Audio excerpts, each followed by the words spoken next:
Hello everyone, welcome to another episode of TCG Talk, back today with another video, and a video that I'm actually super excited about when it comes to like a deck tech that I want to do with Katsu, and another kind of style, I guess, of Katsu that I've been trying out as of late. The weekly deck techs and stuff that I've been coming up with are still very applicable, and it's still a deck that I am running myself. However, I wanted to try to, experiment.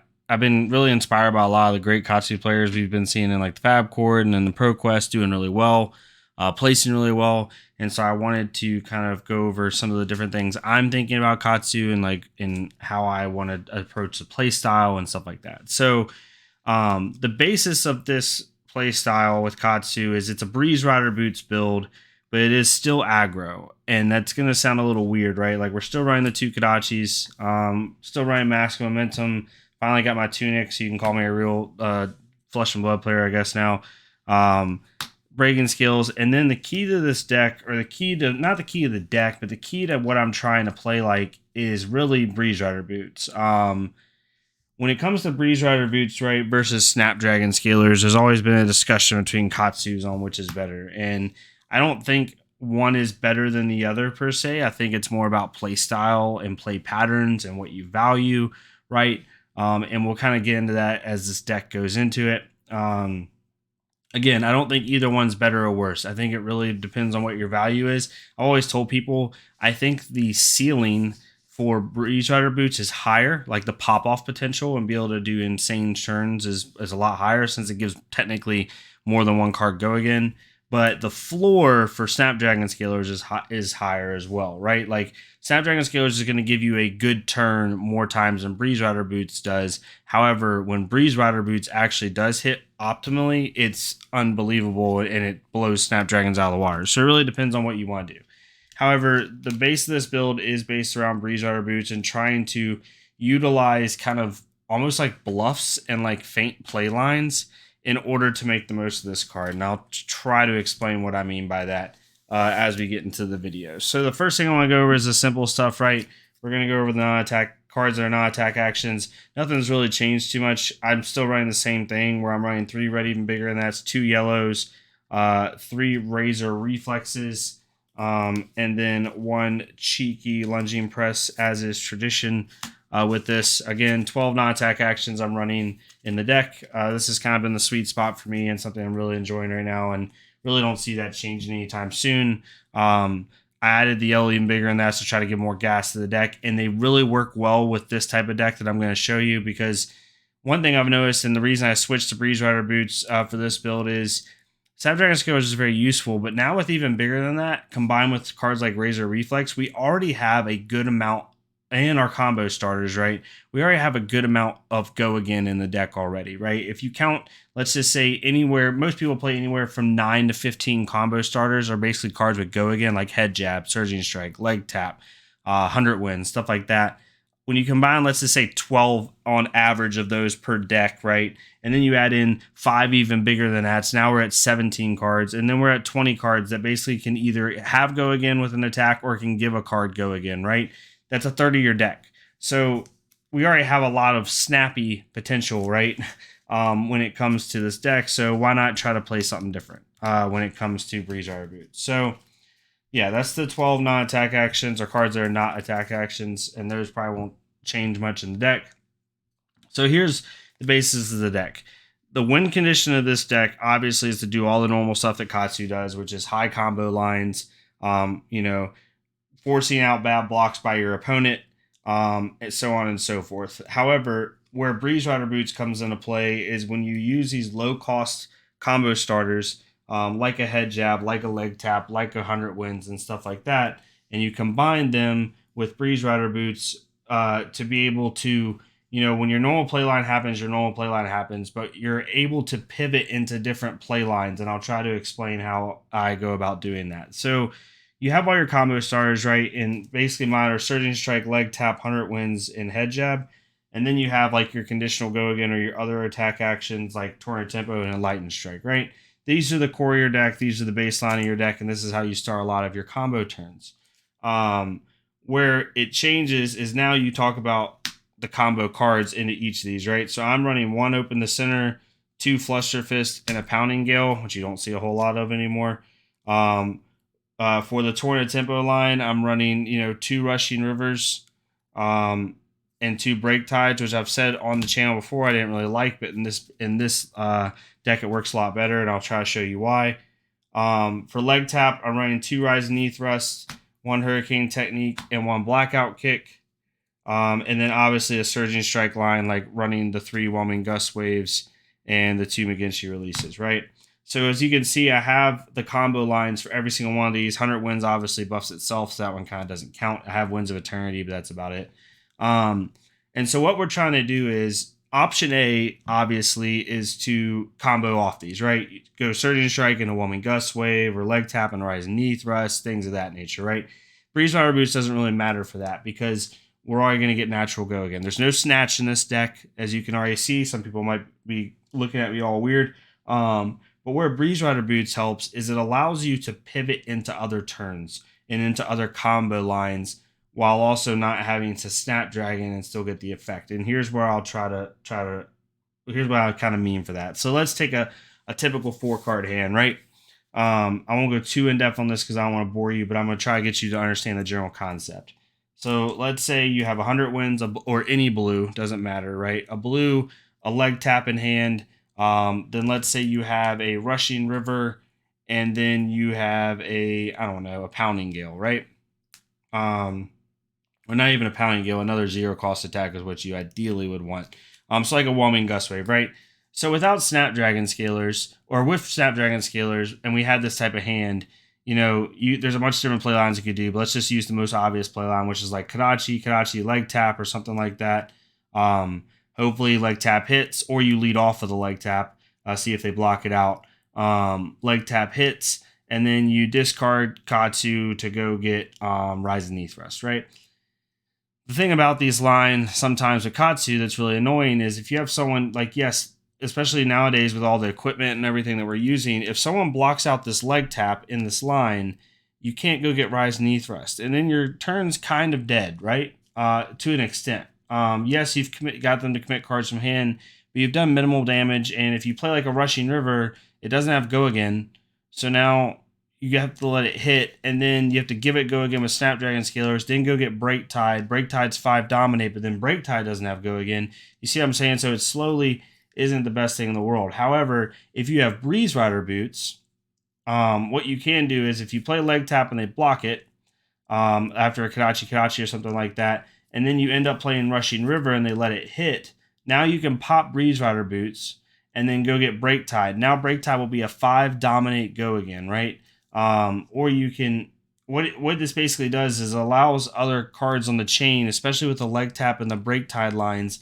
It allows leg tap and the Torn Tempo line is the best way to say it. For their cards to have go again, which makes those cards a lot scarier, right? Like a Break Tide being 5 Dominate with go again, it's a little bit scarier because now if I have one card in hand at the end of it, and then I banish a card, now all of a sudden I have a 2-card hand still with 1 in Banish, 1 Arsenal, or something like that. And with a lot of 0-cost cards that Katsu plays, you potentially could push some more damage, right? Or for the leg tap line, another example of it is, if you have a blue, right, and you have a head jab, and then you have something along the lines, right, of a, maybe a Rising Knee Thrust in hand, right? This is another good example. Rising Knee Thrust in hand, and then you just have any 0-cost, like a Break Tide. So typically, this isn't the best hand, right? Even with Snapdragon Scalers, there's not much you can do with this hand, right? You basically want to maybe try to go to Open the Center or something like that. And let's say Open the Center is kind of out of the game at this point, or something like that. Now, you don't have a lot of options with your combo lines. However, because of Breeze Rider Boots, you're going to have more options. Let's say you play Head Jab Chain Link 1. Nobody wants to block a Head Jab ever. It's like the worst card ever to block. So they let this hit for 3 because they know more Chain Links are coming. You got 3 cards left in hand. No, plenty. You haven't spent any resources yet. Maybe you have a Tunic counter up or something like that. 3 counters up, and you can use a resource. So like, okay, I don't want to block the Head Jab and waste my cards. I need to see what else he's going to be doing. So what you end up doing is you discard Break Tide, right? You have Rising Knee Thrust in hand. You pop Breeze Rider Boots, and then you go get a Blackout Kick. But now your Rise and Thrust says go again because you prop Breeze Rider Boots. So you play it on top of your head jab, and then you play Blackout Kick for 7 with go again, and you still have a card in hand, right? And you possibly are now threatening Mass Trigger. There's just a lot of different things. What Breeze Rider Boots does, and what I'm trying to explain here, is it allows you to use these kind of like low the ground combo starters and be able to then pivot into other combo lines if you don't have the line yourself. Like I said at the beginning of this, the most ideal thing to do is to run these lines like they're supposed to be ran, right? Where you run a head jab into an open the center, you run a leg tap into a rise and knee thrust, run a surging strike into a whelming gust wave. What the Breeze Rider Boots build does, along with the even bigger than that, is it allows you to swap into other combo lines while continuing the chain because all combo cards are going to have go again, right? And what you do is you use your even bigger than that's then to generate your go again off normal attacks or normal cards. It's just a really useful mechanic and a really useful tool overall. Am I saying it's the best way to play Katsu? I'm not saying that or anything like that, but what I am saying is that it allows you to be able to throw your opponent off guard a little bit because let's be honest here, most Snapdragon scalar turns are very obvious, like when you play Snatch or when you play something like that, unless you have a Razor, obviously. But for the most part, they're pretty obvious. Whereas with Breeze Rider Boots, if I lead with a head jab, you have no idea what I'm trying to do. You don't know if I'm trying to go get open the center. You don't know if I'm trying to pivot into a different turn. Maybe I have nothing. Heck, maybe I have a leg tap and a rise knee thrust in hand, right? What Breeze Rider Boots does is it keeps your opponent off guard and it doesn't allow them to kind of predict what your hand possibly could be based off the cards you're playing. So I hope that makes sense to you all. Like I said, Surging Strike, leg tap, 100 wins, and head jab are my main combo stars. I might end up, putting in like 1 or 2 yellow 100 wins or something like that just to try to, again, start that combo.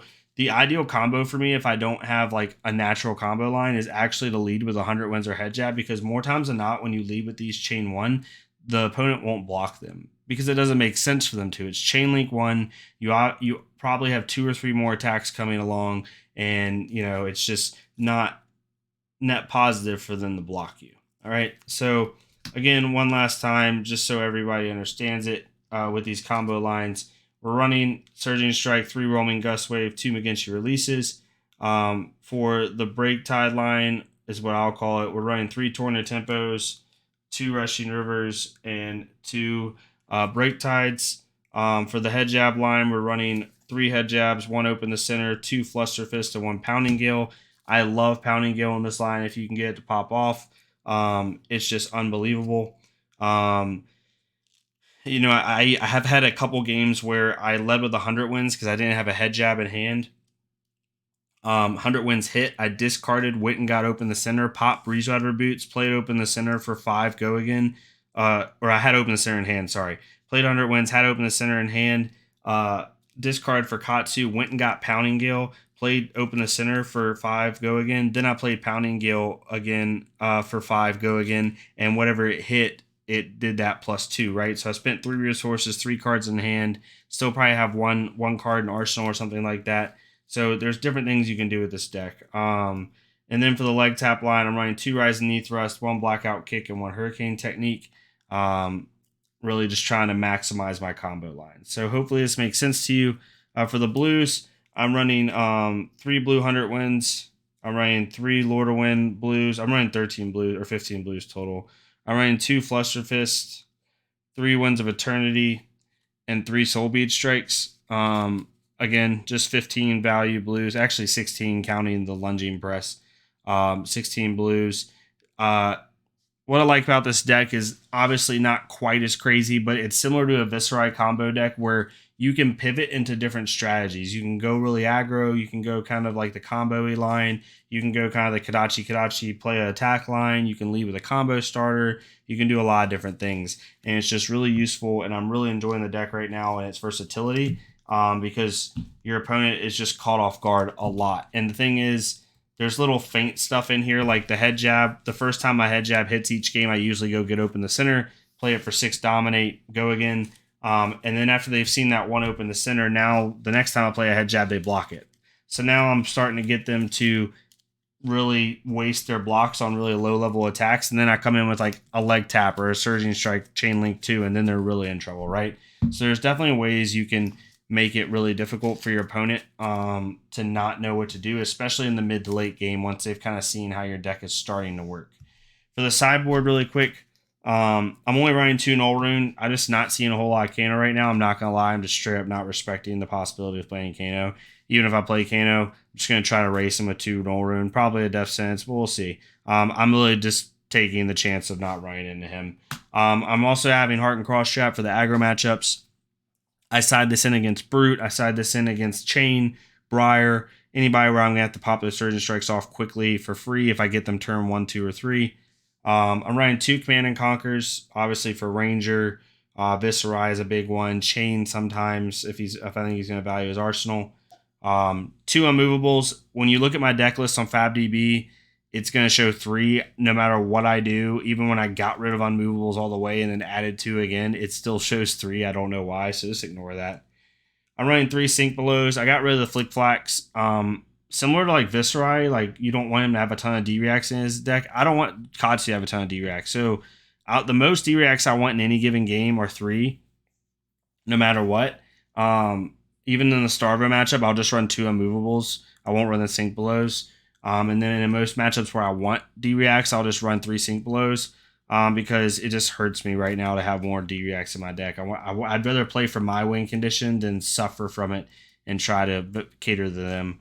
And then, so I did Sync Belows over Flick Flax just because I think cycling your hand right now is more important than being able to block with 2 cards from hand.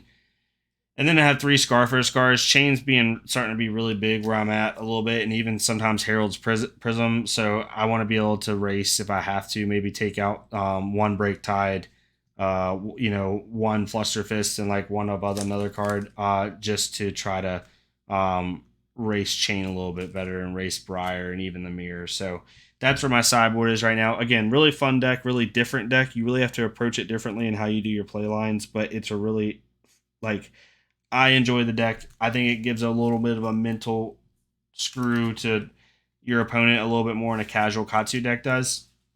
Especially that first time, like if turn 2 or 3, you pop Breeze Rider Boots and you pivot into a different combo line and just pop them for 20 damage or 15 damage off of that Breeze Rider Boots turn, all of a sudden they're like, wow, how do I play against this deck? Like, what should I be doing? What should I be blocking? And that's the strength of Katsu. I think if you can get your opponent to really second guess what they should block and shouldn't block, and then that leads them prone to making mistakes on their blocks, I think that's how you win with Katsu. So I'm really enjoying the deck. Let me know what you think of it in the comments below. I'm still doing my other deck as well. I'm kind of like going back and forth between the 2 builds. I just have basically 2 Katsu decks built, and I sub in stuff based off what I'm testing that day.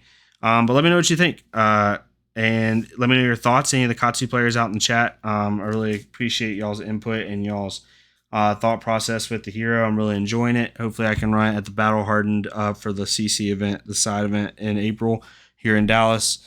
And yeah, hopefully y'all have a great rest of your day. Thank you all so much for tuning into the content. I hope I will see y'all next time on TCG Talk. Thank y'all so much.